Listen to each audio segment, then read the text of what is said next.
We'll stick with the theme of then and now and talk about St. Louis in this film, not in this film, and then the story that we have to tell today. Let me introduce our guest here for our kind of quasi-round table discussion, minus the table, and we're not even in a round shape. Nevertheless, Gwen Moore, curator, St. Louis History Museum. Thanks for coming back to Stay Tuned. I appreciate it.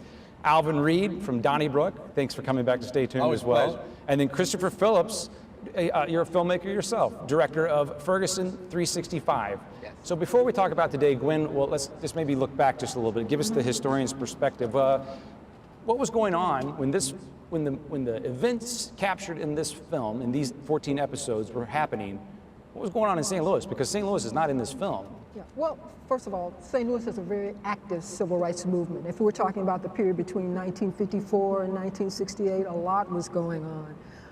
Even before that, St. Louis was very, very much involved in fighting racism and discrimination.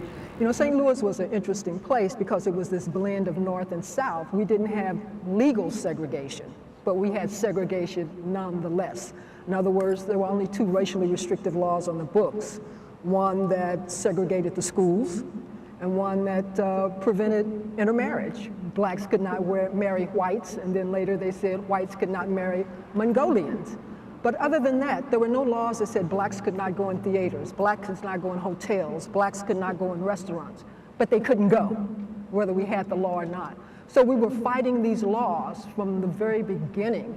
Some historians argue that the first civil rights demonstration on the continent happened here in St. Louis in 1819. Now that's going way back, but we're looking at this period from 1954 to 1968 when historians generally describe the civil rights movement taking place.